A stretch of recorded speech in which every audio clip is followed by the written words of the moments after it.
प्रिय विद्यार्थियों, आज कक्षा 10वीं के साइंस के जिस टॉपिक को लेकर के चल रहे हैं वो तो आपको दिख ही रहा होगा।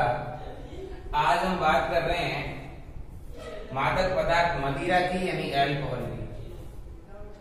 अब देखिए, मैं आज ये टॉपिक पढ़ा रहा हूं और लॉकडाउन के चलते आज ही के दिन मैंने सुबह सुबह न्यूज में देखा है कि बहुत सारे लोग शराब की दुकान के आगे लंबी कतार लगा के खड़े हैं। इसलिए जो एक तरह से स्वाभाविक है कि मेरी थोड़ी सी स्माइल निकल रही इस मौके पर।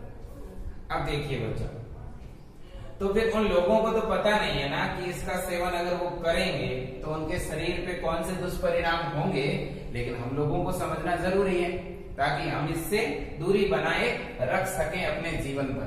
तो देखिए बच्चों, जितने भी जो मदिरा और उनसे मिलकर बनने वाले उत्पाद है वो शरीर के अंदर नशा उत्पन्न करते हैं, और नशा उत्पन्न करने का अगर कोई कारण है तो वो बच्चों कारण है एक पदार्थ, और उस पदार्थ का नाम है एथिल अल्कोहल।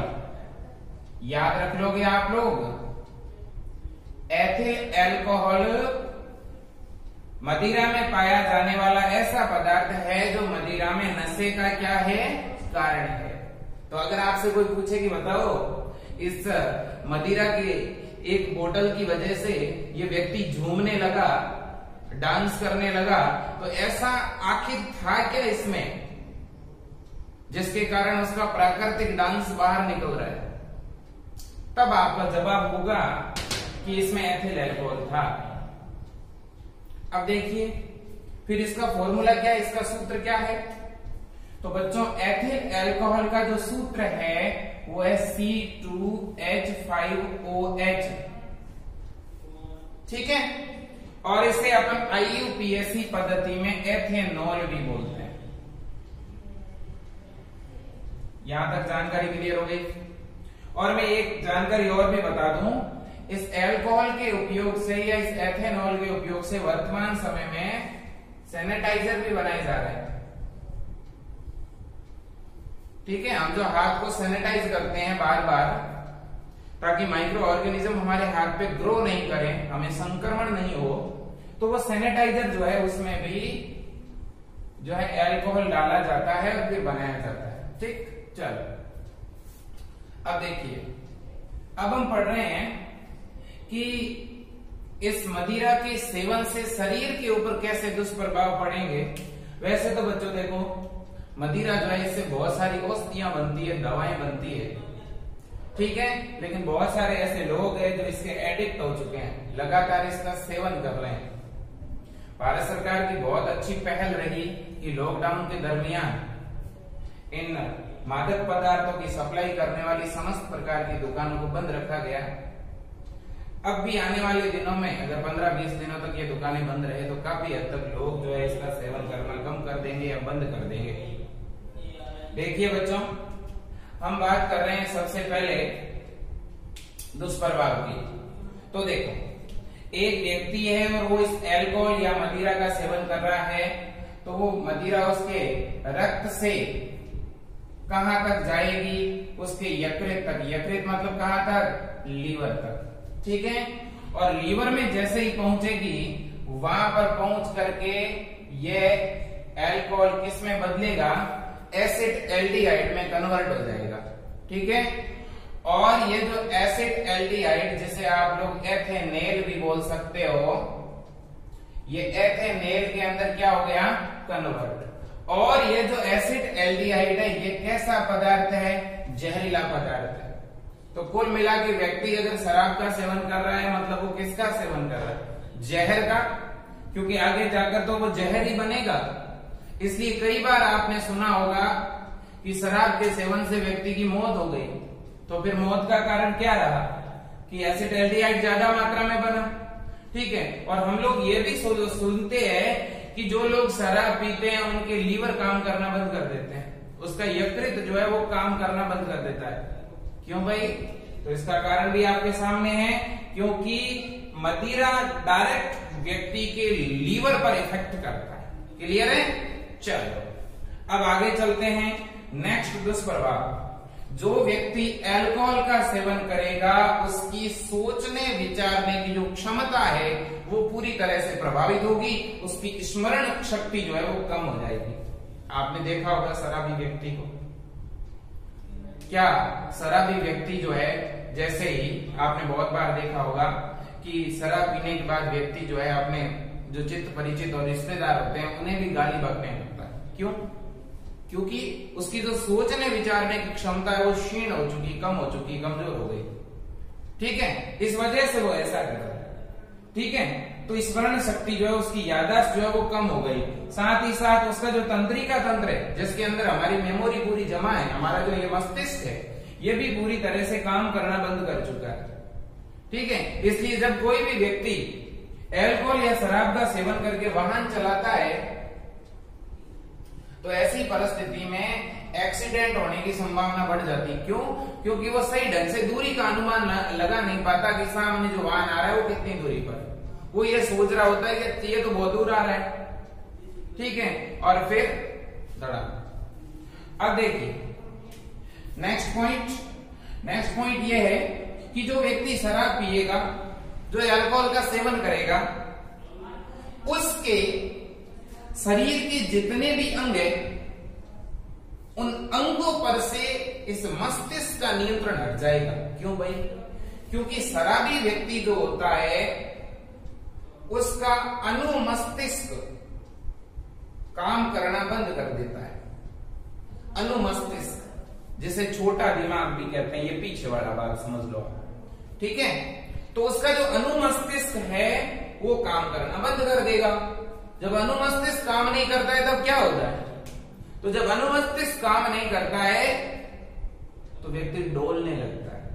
मैं यहां सीधा खड़ा हूं, इसका मतलब मेरा अनुमस्तिष्क जो है, मेरा जो अनुमस्तिष्क है वह मेरे हाथ और पांवों पर पूरी तरह से कंट्रोल कर रहा है। ठीक है, इस वजह से मैं सीधा खड़ा हूं।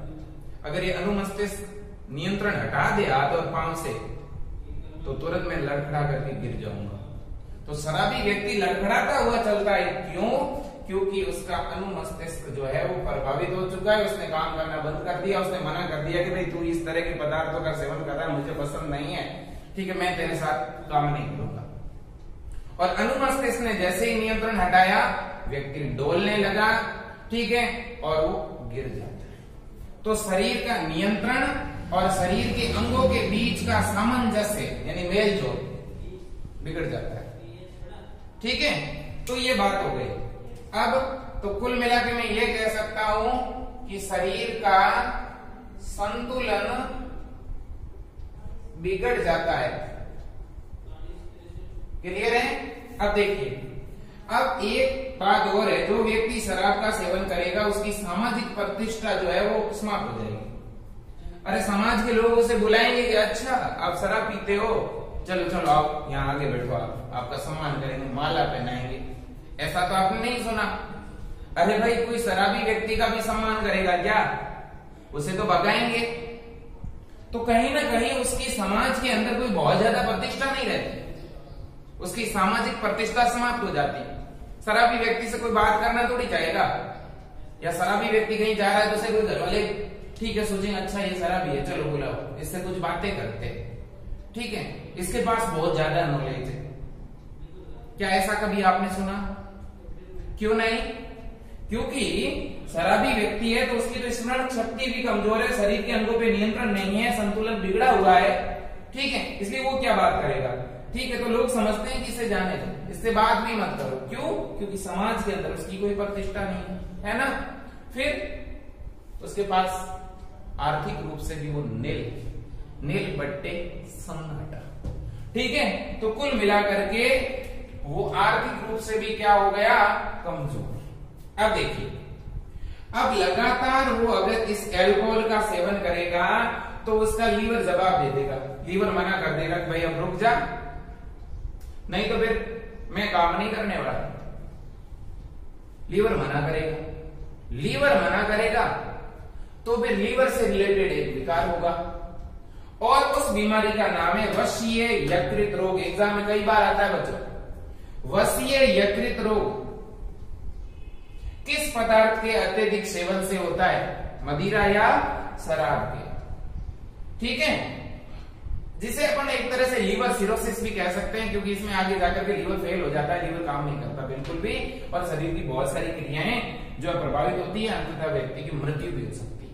ठीक है, अब इस वशीय यकृत रोग में होता क्या है कि देखो, हमारा जो लीवर है बच्चों, इसके अंदर भोजन जो है, फूड जो है रिजर्व होता है। ठीक है ना, कार्बोहाइड्रेट यहाँ पे जमा होता है। ठीक है, ग्लाइकोजन की मुद्रा में, और भी बहुत सारे खाद्य पदार्थ है जिनका यहाँ पे एक तरह से रिजर्व होते हैं, वो यहाँ पे स्टोर होते हैं। तो कार्बोहाइड्रेट है, वसा है, इनका संश्लेषण जो है वो पूरी तरह से प्रभावित हो जाएगा। ठीक है, मतलब ये है कि जैसे मान लो कि मेरे को अभी ग्लूकोज की जरूरत है, कार्बोहाइड्रेट की जरूरत है ऊर्जा बढ़ाने के लिए, और अगर मैंने अल्कोहल का सेवन किया है तो ऐसी परिस्थिति में यकृत कमजोर होने से यकृत मना कर देगा कि मैं नहीं देता, जा तेरे को नहीं देता ग्लूकोज, तू मेरी एक भी नहीं सुन रहा है। समझ रहे हैं बात? तो ये चीजें आपको याद रखनी है भैया।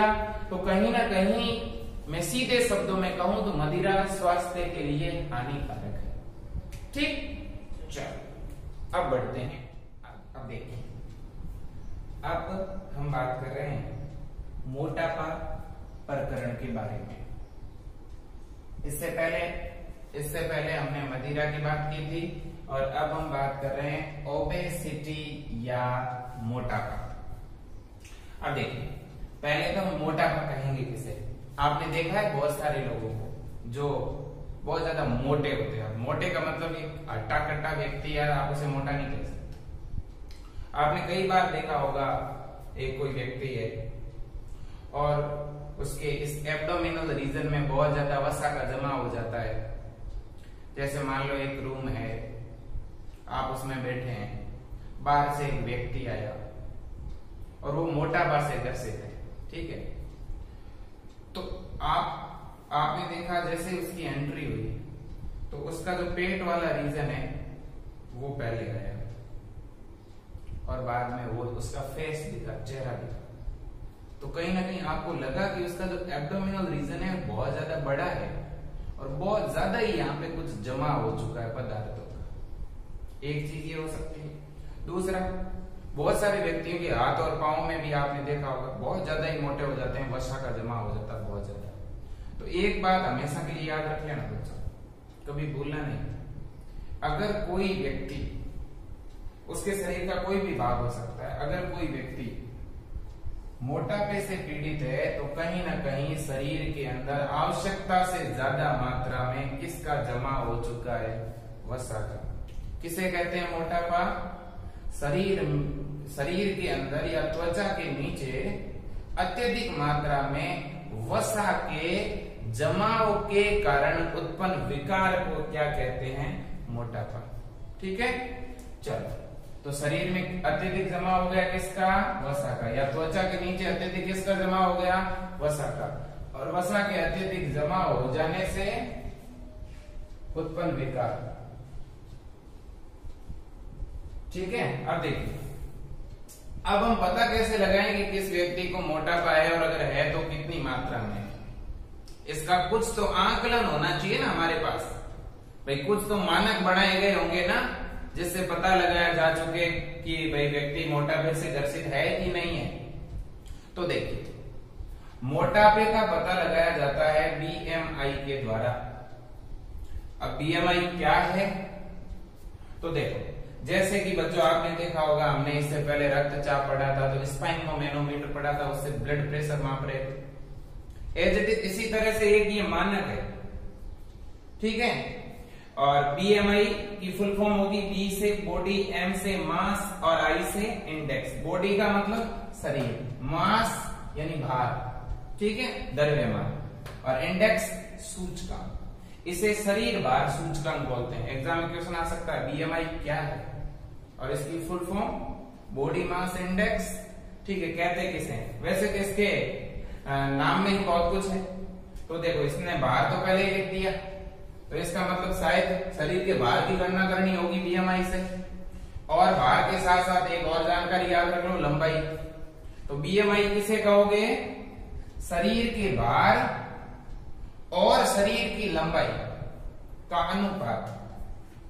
शरीर के भार और शरीर के लंबाई के अनुपात को क्या कहा जाता है? बीएमआई। तो शरीर की बीएमआई किसके अनुपात को कहेंगे? बॉडी के वेट एंड बॉडी के लेंथ। ठीक, चल अब इसका मात्रक क्या है? तो देखो इसका मात्रक है किलोग्राम प्रति वर्ग मीटर। ठीक है, किलोग्राम अपॉन मीटर स्क्वायर भी कह सकते हो आप। ठीक है, अब बात यह है कि सर हम पता कैसे लगाएंगे कि वो व्यक्ति जो है मोटापे से ग्रसित है? जैसे आपने रक्तचाप मापा था, एक व्यक्ति का ब्लड प्रेशर आया था 120/80, ठीक है, mm of Hg। तब आपने कहा था कि ये तो रक्तचाप सामान्य है, इस व्यक्ति की तो बीपी जो है वो तो नॉर्मल है। लेकिन एक व्यक्ति का जो ब्लड प्रेशर है वो आया था 150, ठीक है, 150 बाय ये वैल्यू आई थी आपकी। अब आप इसे भी नॉर्मल बोलोगे क्या? नहीं, यहाँ इसकी अपर वैल्यू देखो कितनी है, 150। तो इसकी ब्लड प्रेशर जो वैल्यू है वो नॉर्मल से कहीं ज्यादा है, इसकी उच्च रक्तचाप से पीड़ित है, हाइपरटेंशन से। ठीक है, इसी तरह से बच्चों बीएमआई के भी कुछ मान होंगे और उन मान से हम पता लगा लेंगे कि व्यक्ति मोटापे से ग्रसित है कि नहीं है। तो देखो बीएमआई के लिए 2 मान दिए गए हैं, इनसे आप पता लगा लोगे कि व्यक्ति में मोटापा है कि नहीं है। तो देखो यदि किसी भी व्यक्ति के लिए बीएमआई की वैल्यू कितनी हो, 25 किलोग्राम प्रति वर्ग मीटर के बीच, तब तो वह मोटापे से पहले की स्थिति है, मतलब इसे मोटापा नहीं है। क्लियर? लेकिन यदि किसी व्यक्ति के शरीर की जो बीएमआई है वो कितनी है, 30 किलोग्राम प्रति वर्ग मीटर से अधिक, तो ऐसी परिस्थिति में वो व्यक्ति मोटापे की स्थिति में माना जाता है, यानी उसे ओबेसिटी है। क्लियर है? तो मोटापे के लिए बीएमआई की वैल्यू 30 किलोग्राम प्रति वर्ग मीटर से अधिक होगी। चल अब है मोटापे के दुष्प्रभाव। अब मोटापे से तो ग्रसित है एक व्यक्ति, लेकिन इस मोटापे के उसके शरीर पे क्या दुष्परिणाम होंगे? ठीक है ना? तो देखो बच्चों, मोटापे का सबसे बड़ा जो दुष्परिणाम है वो तो ये है कि व्यक्ति जिनको मोटापा होता है, अक्सर ऐसा देखा गया है कि वो डायबिटीज के पेशेंट होते हैं, यानी उन्हें मधुमेह हो जाएगा, डायबिटीज हो जाएगा, पहला दुष्परिणाम। दूसरा, जिस व्यक्ति को मोटापा होगा उसके अंदर एक बीमारी देखी जाती है, अस्थि संध्यार्थी रोग। अस्थि संध्यार्थी रोग का अर्थ यह है कि व्यक्ति की जो हड्डियां हैं, हड्डियों की जो संधि या जो जॉइंट होता है, इन जॉइंट में ठीक से मूवमेंट नहीं होती, यहाँ पे बहुत सारे पदार्थों का जमा होने लगता है, तो अस्थि संध्यार्थी रोग हो जाता है। फिर उसमें हृदय संबंधी बहुत सारे विकार हो जाते हैं, हार्ट डिजीज हो जाती है, और कई बार ऐसा देखा गया है कि जो मोटापे से पीड़ित होते हैं उनकी मौत भी हार्ट अटैक से होती है। कारण यह है कि जब वसा बहुत ज्यादा मात्रा में होगी शरीर में, तो ऐसी परिस्थिति में वह हमारे ब्लड वेसल्स के अंदर चली जाती है और वहां से फिर हार्ट के अंदर जो रुधिर की सप्लाई होती है उसे प्रभावित करती है, ब्लड वेसल्स को ब्लॉक कर देती है, इसलिए व्यक्ति में हार्ट अटैक भी आ सकता है, हृदयाघात जिसे हम बोलते हैं वह आ सकता है, यानी एक हृदय आघात जिसे हम हार्ट अटैक बोलते हैं। ठीक है, तो याद रख लोगे क्या, हार्ट अटैक हो सकता है कब, जब कोई व्यक्ति मोटापे से ग्रसित हो। क्लियर है बच्चों? अब देखो, अब एक बीमारी है निद्राकालीन श्वास रोग। ये क्या होता है? श्वास रोग का मतलब तो जानते हो ना, श्वसन संबंधी बीमारी है, श्वास लेने में कठिनाई। ठीक है, निद्राकालीन श्वास रोग का मतलब आपने कई बार देखा होगा, कुछ व्यक्ति सो रहे हैं और शेर की तरह दहाड़ रहे हैं। अब देखिए आप लोग, इस बात को याद रखना पड़ेगा बच्चों कि बहुत सारे ऐसे लोग आपने देखे होंगे जो नींद के अंदर उन्हें श्वास लेने में बड़ी कठिनाई होती है और एक विशेष प्रकार की आवाज निकालते हैं। ठीक है, तो कहीं ना कहीं इस तरह से जो निद्राकालीन श्वास रोग से भी वो पीड़ित हो सकते हैं, उन्हें श्वास लेने में कठिनाई हो सकती है, उनकी जो श्वास नली है उस पर बहुत ज्यादा वेट लगता है। ठीक है, ऐसा भी देखा जा सकता है क्योंकि ये जो एब्डोमिनल रीजन है यहाँ इतनी ज्यादा वसा है कि उसका प्रेशर लगता है लंग्स के ऊपर। ठीक है, तो ये भी एक बड़ा प्रभाव हो सकता है। और ऐसा भी देखा गया है कि व्यक्ति के अंदर जो है कैंसर जैसी बीमारियां भी हो सकती है, तो विभिन्न प्रकार के कैंसर भी हो सकते हैं। क्लियर है भैया? अब देखो अब हम पढ़ रहे हैं मोटापे का कारण। अब मोटापा शरीर में होगा क्यों? कोई तो ऐसा कारण होगा ना जिसकी वजह से व्यक्ति को मोटापा हो जाएगा। तो देखो कारण बहुत से हैं, कोई ये कारण नहीं है, लेकिन पहला कारण तो ये है कि शरीर के अंदर जब चर्बी का बहुत ज्यादा जमा हो जाएगा, ठीक है, तो फिर चर्बी का जमा होगा कब? जब एक व्यक्ति तेल और वसा युक्त पदार्थ बहुत ज्यादा खा रहा है, जरूरत ही नहीं है शरीर को इतनी मात्रा में, फिर भी वो वसा युक्त पदार्थ लेता जा रहा है अनलिमिटेड। ठीक है, जितने भी तेलीय पदार्थ है उन्हें ज्यादा खाता है। तो अब बताओ, अगर मैं वसा युक्त पदार्थ ज्यादा खाऊं और पूरे दिन भर कुछ भी काम नहीं करूं, तो बताइए उस वसा का शरीर में कहीं उपयोग होगा क्या? जब उपयोग नहीं होगा तो हमारे शरीर में जमा होगी कि नहीं होगी? जब जमा होगी तो व्यक्ति को मोटापा होगा कि नहीं होगा? समझ रहे हो बात को? अब देखो, तो पहली बात तो यह है कि वसा युक्त पदार्थों का अत्यधिक सेवन करना और उनका सही ढंग से उपयोग नहीं कर पाना। ठीक है, आवश्यकता से अधिक, मैं ये कह सकता हूं सीधे शब्दों में। फिर कम शारीरिक श्रम। कम शारीरिक श्रम मतलब ज्यादा पदार्थ जो है खाने से रिलेटेड जितनी भी चीजें, कार्बोहाइड्रेट और प्रोटीन और वसा बहुत ज्यादा ले रहा है, लेकिन काम कुछ भी नहीं कर रहा। ठीक है ना? तो कम शारीरिक श्रम। कम शारीरिक श्रम का मतलब यह भी है कि व्यक्ति व्यायाम जैसी जो गतिविधियां हैं उन्हें नहीं कर रहा या उन्हें कम कर रहा है। ठीक है, तो याद रखना। इसके अलावा भी एक जानकारी है, आप याद रखना कि एक व्यक्ति के भोजन से संबंधित गतिविधियां यदि असंतुलित हो जाए, भोजन से संबंधित गतिविधियां असंतुलित कैसे? जैसे मान लो कि भोजन जो है उसकी जरूरत तो कम है, ऊर्जा की जरूरत तो कम है। आज के लिए इतना ही, बाकी हम कल पढ़ेंगे नए टॉपिक को। तो चैनल को सब्सक्राइब करें और बेल आइकन को प्रेस करें ताकि आपको वीडियो की नोटिफिकेशन